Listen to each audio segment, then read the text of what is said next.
Greetings, people of Earth. My name is Rob Wieland. I am an author, game designer, and professional nerd. Tonight, I am the host of Theater of the Mind Players, your friendly local actual play show. My pronouns are also he, him. We are very excited to start a new season of our Delta Green show, the T-Cell Tapes. The response to our adventures last year was phenomenal, both from the members of the audience, people who reached out to us, and we had a great time playing this game. So we are very excited to come back and put our brave agents through the ringer once more, in the hopes of keeping the lights on for humanity for one more day. For those of you who are unfamiliar with Delta Green, we recommend going back and watching our first season of the T-Cell Tapes. But the short version is Delta Green is a modern day conspiracy horror game where the players play as members of the United States government that have been brought together as part of an illegal conspiracy within the government to use resources to fight the Cthulhu mythos. And it is black for Cthulhu instead of aliens. Right. Or the X-Files, I feel, is also a touchstone that a lot of people use. But as the creators love to point out, this game came out like a year before the X-Files. It was just part of that 90s conspiracy zeitgeist that was a big deal. And they recently released a new edition, which is the edition that we were playing. That I think it does a really great job of investigative horror, but also highlighting the personal costs that these agents are paying by moonlighting as professional monster hunters. So marriages will be ruined, family members will be alienated, but all in the name of keeping the cosmic horror at bay. Was that targeted, Rob? Yes. No. You're not the only one who's married here. No. Or has a family. No. Aren't I the only one married now? Oh, you're talking about characters. Yeah. Yes. No, I was talking about real marriages. So I'm surprised that that there has not been an awkward divorce yet. So don't worry. You're fine. You'll be fine. You'll be fine. You'll be fine. You'll be Myself and I are calling it quits, everybody. So let's get into some introductions here. What I'd like everybody to do is introduce themselves, to introduce your character and sort of what they do when they're not hunting the creatures of the mythos. And as this is our first episode, what was your most memorable moment from last year's show? Hopefully jog the memories of people who did not obsessively rewatch everything before jumping into season 2 with us. So let's introduce our first mind player. Hello, I am Tawny P. Thompson, she, hers. I am playing Dr. Ellis Mandel of the FBI's Behavioral Analysis Unit, also known as Agent Teaspoon. I have to say that my most memorable moment from the entire last season was Trash Bed. It was Could you explain Trash Bed to us, please? Yeah, it was a visceral reaction that still sticks with me to this day. And basically the idea behind Trash Bed, for anybody who may be joining us fresh, my character's father was a serial killer and is now in prison, and he basically set his old cellmate to keep an eye on me, and he bought the house next to mine and was stealing my trash and sleeping in it. So two things. One, I have to point out that while I enjoy this because this was clearly something that affected you on a story level and on a personal level, I was watching as everyone else had a similar response while you were telling the story of like, yeah, that was messed up. I'm glad it wasn't me. But I also feel that I am very proud of that moment because it was clearly something that was creepy and horrific that had no supernatural element to it whatsoever. And you know, that to me, like, I feel like that was the I am glad that you have connected to this emotionally, even though we may joke about it and, you know, but Trash Bed. As a storyteller, it's always great to have those moments where you know that you've hooked the audience. So I thank you, and I'm sorry. Let's go to our next mind player. Hi, I'm Ethan Eichstedt Anderson, he, him, and I am playing Philip J. Wilson, also known as Agent Tidings, of the U.S. Coast Guard, the Helicopter Tactical Squadron. My most memorable part would probably have to be in the puppet shows and shadow plays when we were driving down the road thinking everything was fine, and then a bullet came through the windshield, killing the driver, and us getting crashed off the road. Yeah. In case you haven't guessed, for those who might be tuning in for the first time, Delta Green is not necessarily a show of you know, sunshine and lollipops and rainbows everywhere. But that was also a fantastic moment because I think that was the first real moment of danger that everybody felt of, oh, we are dealing with things here that are trying to kill us.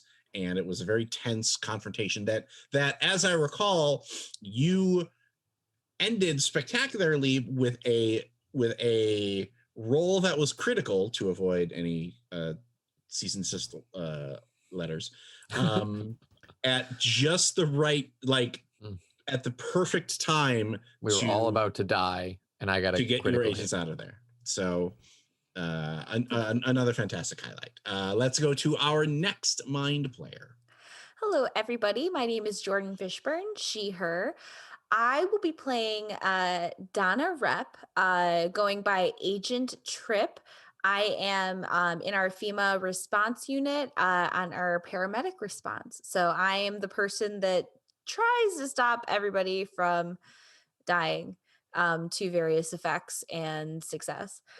I would have to say my favorite moment from season 1, it's really hard to choose, honestly, but I think the moment when the traveler asked if I would get rid of Wilson, and then I gave him a C-section live, so that the traveler could jump into his body, mostly because I feel like that really nailed down the morals that Donna sort of has as a character. Like, she won't release something out in the wild to kill everybody, but this one guy's been kind of a douchebag and killed my friend, so here you go, you need a new meat suit, this one seems fine. Well, you make a valid point about the morals too, because it also highlights the definite gray morality that winds through the setting of Wilson, or Woodrow Wilson, as he was calling himself, was an agent of a rival conspiracy known as Majestic within the government, and he had been harassing the team for a few episodes, and Trip sort of giving him his final fate of becoming a host for this alien parasite is the kind of thing that the audience should have the simultaneous reactions of, oh no, Trip, I can't believe you would do that, and yeah, fuck that guy, get it. So let's move on to our next mind player. Hello, I'm Tony Cheek, he, him.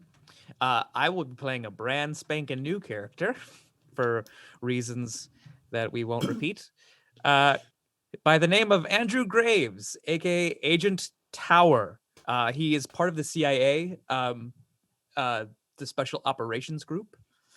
And I think that my favorite moment was not my death. I would not call that a favorite moment.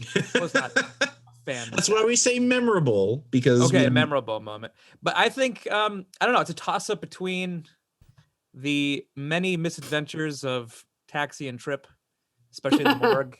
Yes. Or the scene where me and Woody met up at the airport and kind of sat back to back and had that conversation. Had one of those heat conversations of the two rivals who are, we can't fight right now, but we can definitely talk crap to each other. Maybe make out a bit. Is the airport sacred ground, Highlander? Well, I mean, it's a public place that you probably don't want to get into a gunfight in. I mean, your mileage may vary. I have a question. Yes. Is Agent Tower Agent Tower? Not yet. So this is going to be his sort of origin story. Tony's character has a personal connection to the team, which we will explore during this episode. But we, in discussing building a new character, because his previous character, Agent Taxi, died last season, we decided that it would be interesting to sort of do the origin story of his character, because it's a lot easier to do that for one person at the table than the whole group. We talked about this a little bit in session 0, which if you are a friend of Pat Rayon, you can check out. We did do a tinier 0 for Tony to not just help him introduce his character, but also to kind of help everybody remember like what happened, and we kind of recap the season. So check that out if you are if you want to join our Patreon. But we decided that it would be interesting to do an origin story for his character, as opposed to the group, which there's an assumption that by the time that we meet these characters that they've already had their moment of, oh my God, this stuff is real, and wrestled with what they want to do with it, primarily because that stuff soaks up a lot of time. In the classic D&D paradigm, it's those 2 or 3 sessions of, well, we met in the tavern, and I don't know, I'm not really friends with you people, but we're gonna go and fight the Goblin King anyway, because otherwise we're just going to be staring at each other all night. So in the regular game, it's assumed that these agents have already had those moments, but I thought it would be fun to explore those in the story with Tony's new character. And he agreed, so good for him. Let's go to our last mind player. Let's go to our final mind player. I am Sarah Babe, she, they, please, and I am playing Juniper Jackson Woods, who is otherwise known as Agent Tango, and she is a archaeologist with the National Park Service. Oh, and the memorable thing. Oh, yeah. I think my most memorable thing was the time when me and I think it was Trip, we were in a house and there was an emaciated body and the tongue fell out. Yeah. Yeah, the tongue. Yeah. That was definitely like, When he had all of his life sucked out of him. yeah. Mm-hmm. And the tongue. Yeah. So, Yeah. Let's get started. We begin, as we often do in Delta Green, with a shot of the United States Post Office headquarters in Washington, D.C. And in this drab building, there are dozens of conference rooms. And in one of these conference rooms, there is a collection of 4 people. We recognize them as longtime fans of the show, as Agent Teaspoon, Agent Trip, Agent Tidings, and Agent Tango. And this is the first time within 6 months that you have been called into one of these briefings. Ever since what happened in the last episode, which I believe was a mostly off the books rescue mission, like off the books rescue mission, to get Trip out of the hands of Castle Rock. So you're not quite sure. Like I think there were probably moments where you were like, are we kicked out of Delta Green? Are they gonna show up at 1 a.m. and put a bullet in us? It was there was definitely some tension, but there was also time for everybody to sort of pursue their own thing. And but this is the first time I'm assuming that the 4 of you have been in the room together since then. I feel like Tango maybe went a bit feral and was a lot in the woods. A lot. That would be fair. You spent your D10 improvement die on your ride skill, right?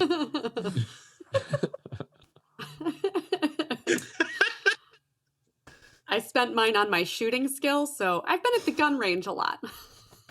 Actually, I don't know. Well, I also feel like you probably Tidings have also been a little frustrated, because I'm assuming that after the events of last season, you've maybe reached out to your father to talk to him, or have you not done that? I don't think I have. Okay. No. Oh, interesting. I thought that you would be You're like a teaspoon, not tidings. Yes. I did that. I made that mistake. I'm sorry. No, I don't think she's reached out to him at all. So what I are you? think there's some possibility that she's reached out to like his lawyers or his case managers, and been like trying to find the leak, like how was he getting information out and things of that nature. But I don't think she went directly to him at all. Okay. Well, I will say then that you have not really gotten much.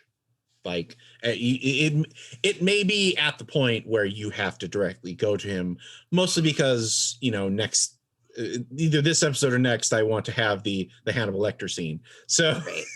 like Right. we're gonna play those tropes, baby. That's how we roll here. So that's how you've been spending your nights as at the shooting range. Like has your partner noticed this? Like, are they a little like, you have a gun in the house now? Like, I think he absolutely has, but he also realizes there's been some shiz going down. Right. So he's like, okay, I get where this is healthy for you at the moment. We'll talk about it later. your perfect marriage, which will, of course, end at the end of the season when we kill the actor. Come off on, because he's got got this. He's fine. He's an art therapist. He's Oh. been making me paint, remember? So you've been training. Tidings, what have you been doing during this 6-month off period? Therapy and research. Okay. Yeah, because I think you were even talking last season about how Tidings has kind of been like, guns don't seem to work on these things, so maybe we need something else. Okay. Trip, what have you been up to? A lot of the same, a lot of research into how these things work and trying to deal with the paranoia that I've been dealing with since last season. That's one of the things that was thrust upon me for being in a lot of situations that were not good. So trying to deal with the paranoia and trying to get some semblance of my brain back together. Which is a pretty common goal for Delta Green agents, is how much can I tape this thing back together so that it holds out for one more run? My sanity was looking pretty rough. It was looking pretty rough. Too bad we can't put Taxi's brain back in. Oh. Did you so did you use your improvement die on your my sanity? I did. I did. That's just so I can have more fun with it later. So. Oh no! Like that's the fun part of playing Cthulhu style games is, for the most part, you're playing doomed characters, and that's kind of freeing. Like you're not really like, I don't want to lose my 18th level spellcaster. It's this is gonna happen. Let's have fun with it. Yep. Speaking of fun, in walks Ms. Green. And I think she offers a smile, and she says, well, it's good to see you all back together, T-Cell. I wasn't really sure if all the King's Men were gonna put you back together after the last couple of ops that you were a part of, but I'm glad to see any agents that have been put in my care back at the table. Thanks, Mrs. Green. Do we get to meet Colonel Mustard this time? Today, I am playing a part of Mrs. Oscar, an HR trainer. So let's get this going here, because we are sending you off to an exotic locale to help save the universe again. Hawaii. It's You're always close. the Midwest when they say exotic locale. Come on. Mr. Dadler, if you would please start the PowerPoint presentation. I'd like to welcome everyone to Microsoft Excel Advanced Training. I know that you have all been very excited to learn about how to do wonderful things with pivot tables. I'd like to keep these things a little light. So let's start with an inspirational quote. Don't count the days, make the days count. Next slide, please. This is the Bernier family. They reside at 3591 North Ridge Avenue in Tampa, Florida. They are a family of 4. Timothy Bernier is age 49. He is a microchip engineer for Altex Microelectronics. Evelyn Bernier is age 42. She's a retired dispatcher for the Tampa Police Department. The 2 kids, there's Chad Bernier, who's age 11, and Catherine Bernier, who's 8 years old. And she's also been deaf from birth. Both of these children were from Tim Bernier's first marriage. The reason that we're talking about this fine family is because, next slide, please, this symbol appeared on the front door of their home about 3 days ago. It was made with a mixture of blood and effluvia, which I think is a wonderful word from the police report. And what that means is the effluvia means cat, lizard, and rodent bits mixed in with the blood. I'm assuming for flavor or consistency or something. It's actually to make it stick better to whatever you're trying to stick it to, because it adds a little bit of texture and weight to the mixture. Well, that's I'll shut up now. Well said, Tango. That's one of the reasons why we have the experts here, because I literally did not know that. So good job, Tango. The symbol is connected to ancient Greek mystery cult rituals, specifically something called catabasis, which is a physical descent into the underworld. And that's probably one of the reasons why my superiors flagged this in a report to call you out here. I'm looking for 3 skills here. Trip, what is your forensic skill? My forensic skill is 61. Okay. So looking at even from the picture, the mark at the door looks like it's made with some sort of like horn or claw. Something sharp enough to get in there, but also a little blunt. Does anybody have an occult skill of 60? Unnatural? Oh, occult. Occult. I have a 41. I forgot that those were 2 different ones. Nothing. Nope.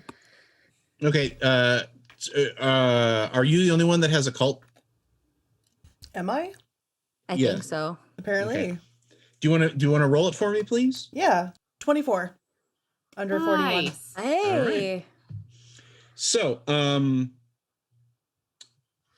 you recognize this as the symbol for a deity worshipped by a Greek mystery cult called Kore, Kos, or Yos, about which very little is actually known. Can you spell that for me real quick? Kore is Kore, Kos is Kos, and Yos is Yos. Sarah, you caught on to Yeah, that. yeah. I know exactly where this is going. 100%. I know the plot. We're good. Me too. Same. We It's got from your this. comic. Yes. All right, well, then y'all don't need me. I'll see you later. I'm trying to remember now. God damn You it. should know this, Jordan. This is I things know. you should know. I know. So You'll that's find that out soon was the enough. name of the cult.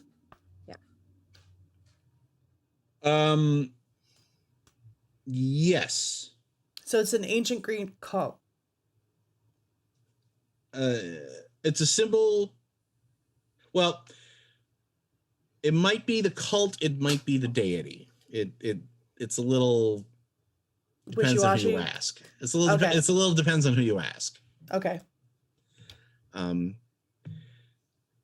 lastly, anyone that has an unnatural skill rating above the basic, which I believe is 0-1, go ahead basic and is 0. Where's or the basic is 0. Oh. Go ahead and give me a roll and tell me what you get. I'm gonna go with the gold die for these. It's not gonna do anything, but it's gonna make me feel better. I got a 96 of my 3. Okay. Wow. That's proud of you. I don't want to say what I got. What'd you get? I got a 66. Oh, no. We're Sign of the devil. The worst possible. No, not the worst possible, but as bad as you can get because it's a double.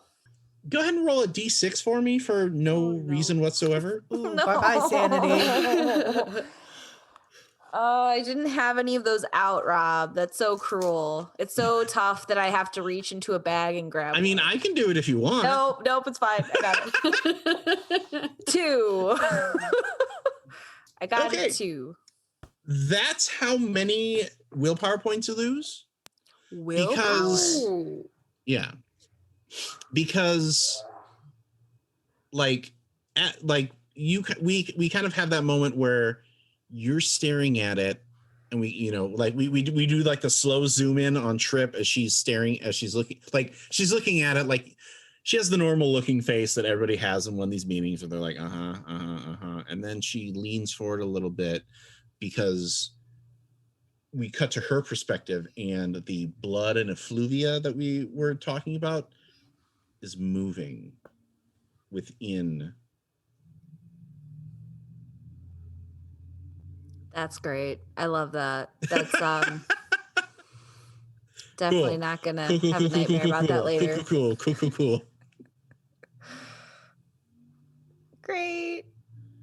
At least it wasn't sanity. Oh my god. So let's move on to the next slide, please, Mr. Dadler. Here is our next inspirational quote: "If you can dream it, you can do it." And we're going to move on to the next slide, please. And these are the objectives and obstacles. We want you to identify the origin of the mark, remove all vectors that might produce it, and then return to this conference room for a final report. We don't want anyone else involved in this operation, so no local police or field offices, though we do recommend approaching any questioning of the family, perhaps as an investigation into a federal hate crime. We believe that that is something that Teaspoon can pull off very convincingly. But as always, we leave your approach to your discretion because you're the ones in the field. Is there a particular hate group that we should target? Or just leave it up to whatever? Well, I hate to say it, but it's a black man with a white wife in the South. I think you can connect the dots there. Gotcha. Usual suspects, then. Yeah. Does anybody have any other questions? Otherwise, I have 4 tickets flying out of Dulles to Tampa within the next couple of hours. Oh, yay. Tampa. Nothing I can think of at the moment. Yeah. It's basically Hawaii. I mean, as close as you're going to get on the government dime. Exactly. All right. Stay safe out there. Come back home. Will do. We cut to the agents making their way out of, or they're probably checking into whatever hotel. Shitty motel. Yeah. Well, I mean, I feel like it's shitty in the sense of like it is probably very bland and generic. Like you are checking into some chain motel that looks like every other one that you have ever checked into. And like I almost feel like we need to have like a standard travel montage of like crappy flight, crappy motel, crappy rental car. Except this time, as the rental car pulls out of the lot, another car pulls out into traffic a few seconds behind it. And I think we get close enough to see who's driving. So, Tony, go ahead and describe what your character looks like. So Andrew Graves is very sort of he's built physically well, but he's wearing probably like jeans, boots, nice like black t-shirt, and probably like a military style jacket. Okay. The agent's car pulls up to the tidings house, and the trailing car kind of pulls past, and then kind of parks down the street and waits for the agents to go inside. When T-Cell arrives, it's the door is still up, but the symbol has clearly been cleaned by some sort of industrial cleaner or something, and so the red part is gone, but the mark is still there. How are you approaching this particular questioning? Like, you should probably talk about this in the car or something. I mean, or rather, I'm assuming that you've talked about this in the car or something. Who wants to play with the kids? Not me. Nope. Okay. You forgot to do not it when you asked that question. Nose goes. I'll do it. I'd really like think- to take a look at that door. Yeah, I was thinking about waiting outside to look at the door too. Okay. We need to ask if they have any sort of enemies or people specifically that they know might be targeting them. Someone in the neighborhood who might be, keeping too close of an eye. Things of that nature. So I'll play with Chad and Catherine Okay. just to keep them out of the room for anything. Dark comes up. Yeah. Okay. If you can find out anything from them as well. Well, yeah, of course. All right. If So it takes a quick turn, I'll come in and try to help you because I'm pretty good with talking to people. I just Does anyone in I our am group not. have American Sign Language? Nope. No, but you know what? I could have Chad teach me. fun. Yeah, There you we go. could have oh my gosh, that'd be super fun. Okay. Okay. So let's start with Teaspoon. And we cut to like you sitting in the kitchen table with Tim and Evelyn, and asking them questions. So we cut in progress, and Tim says, "We didn't see anybody. We didn't catch anything on any video cameras or anything. I mean, this isn't a nice neighborhood, and we've been here for 6 years without anything like this." Do there happen to be any neighbors who maybe keep too close of an eye or, happen to be a little bit nosy? No, nothing like that. Not in this neighborhood, but like that's the adults. I mean, you know how it is with kids. They like to stir stuff up, and like, they're probably, I've seen some I've seen some stuff where, you know, kids run through they run around wearing those red hats and, you know, saying, you know, make America great again. I think they're just trying to get a rise out of people. But any of these kids in particular that maybe go a little too far? What is your int? 90.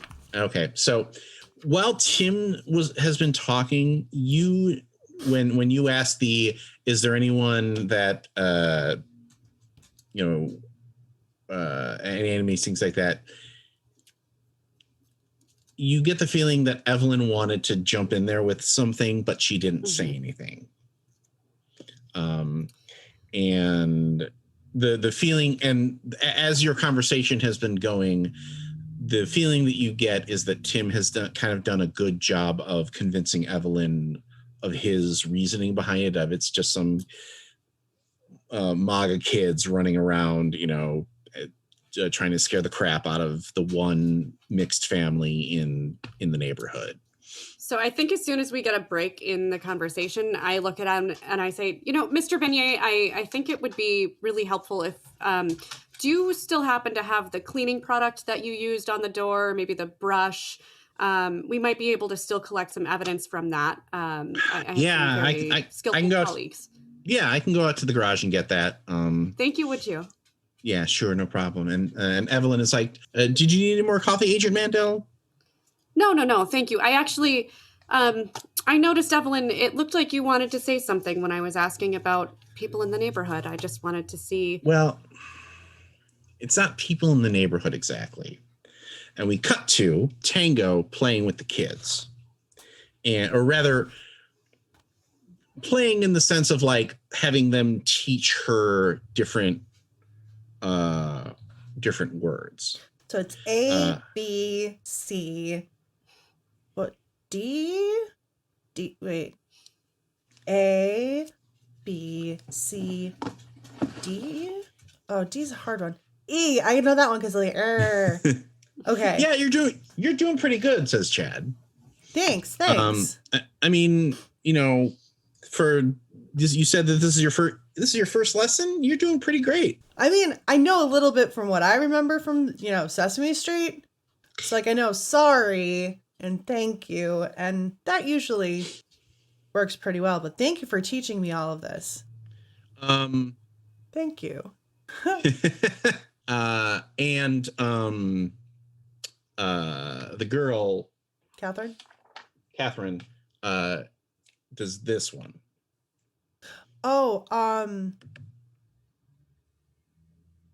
oh shucks, I know that. Is that girl or woman or?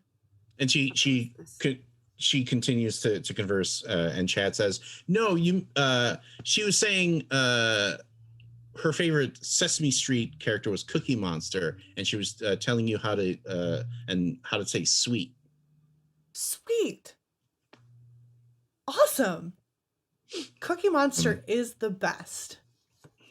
Sweet. And they seem fine. Like they're not doing any of the stock creepy kid stuff of like, right, you know, coloring in a crayon photo, splendid. Or, you know, or saying they're here or anything like that.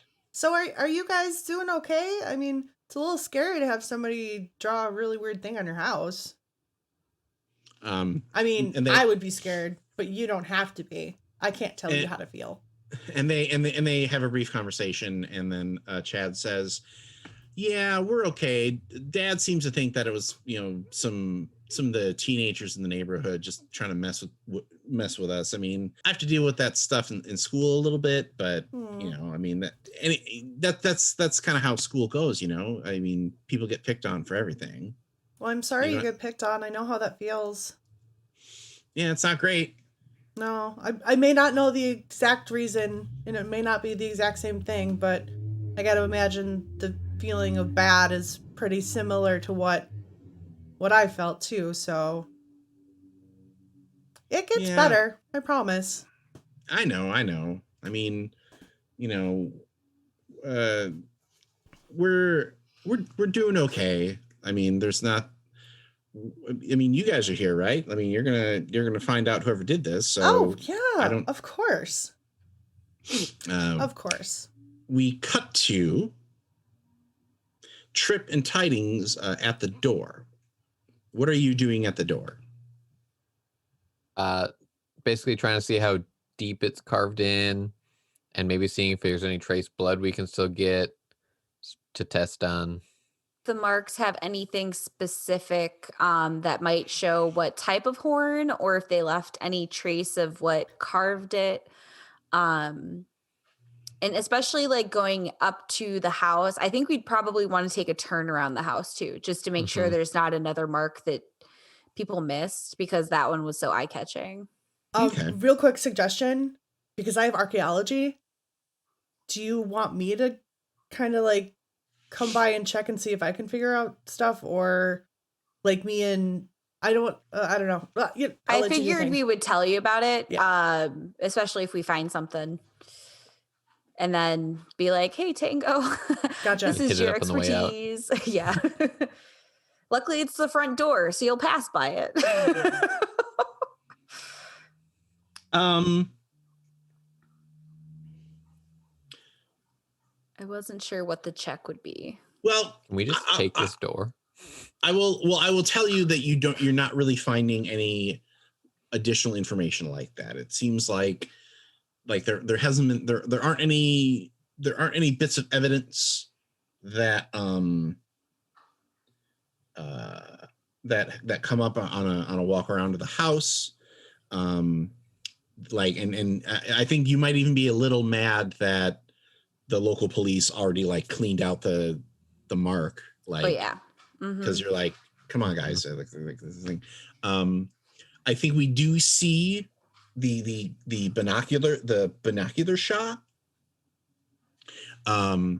as we watch the stranger in the car is watching the two of you as you're kind of, you know, you're basically walking like along the side of the house, and which of you has a higher, where's my alertness. Mine is 43. Mine is 82. So I think Tidings might got that one. you catch a glint of something in the dirt by one of the plants along the side of the house, and you crouch down to scoop it out. Trip is behind you, and Graves, you see something leak out of the house. It's like a inky black cloud that when it's like almost a slow motion waterfall, except when it hits the ground, it slowly builds itself into a humanoid form. Oh God, it's Hades. Go ahead and give me a sanity roll here. Oh, whew, thank goodness Tower had to do that. Okay. Yeah, you guys don't see that it's creeping up on you. What? I'm sure he's just seeing things, Rob. That's normal. That's just a normal part of the game. He's just hallucinating. Remind me, how do I do this again? So you roll 2 percentile dice, and you want to try to get it underneath your current sanity statistic. Gotcha. What does double zeros mean again on the 1%? 100. That's a critical failure. No, I mean like I got one has 2 zeros and then the other one has a 7. Oh, then you got a 7. Then you got a 7. 7. I wasn't sure if that was like a 70 or okay. Gotcha. 7. We're like, well, and then Tony's second character died. No. Your blood runs, you feel a chill run down your spine as this thing lurks ever closer to the two agents on the side of the house, what do you do, Tower? It's moving in a in a weird like almost like it's like swimming through the air, but also like imagine somebody walking on the bottom of a pool, except it's there, like just standing there on the side of the house in Florida. So and the Trip and Tidings don't see it. Correct. I think that he's looking through binoculars. I think he's got the thing where he's got like the hoodie underneath his jacket and he's got it up and he's looking. And I think that he has to take a second to compose himself because he's used to seeing things that are hard to watch, but this is something that he's never witnessed before. But I think that his intuition and his just training kicks in, and I think that he kind of steps out of his vehicle. I think that he quickly walks. He doesn't run, but he quickly walks to Tidings and Trip, and he just grabs them both by the arm and just leads them around a corner. I immediately flinch back and go closer to Tidings. I think the most important thing is, what is this thing on the ground? Well, it is a completely random, like, it's a bottle cap. Yeah, it's like, oh, a silver, a penny, you know. And it's candy. And there is a moment where so this man comes charging up towards you, reaches out. Meanwhile, behind the two of them, Tower, you see the shadow thing reaching out towards the back of Trip's neck as she keeps backing up, getting closer and closer to the hand. And that is where we will take our first break. Oh my God. Rob! It's so refreshing to hear that. We'll be back next time for part 2 of Sweetness on Delta Green. We'll see you then. Congratulations, fellow human! You've reached the end of an exciting episode of Theater of the Mind Players. If you enjoyed our story, please like the video. If you want more games, subscribe to our channel. Attack the bell for notifications on new posts. If you liked the episode, please tell us what you enjoyed the most in the comments. If you loved the episode, consider joining our Patreon. You'll get access to special shows, session zeros, and help us determine what we play on the show. We love our friends of Pat Rayon, and we hope to see you there.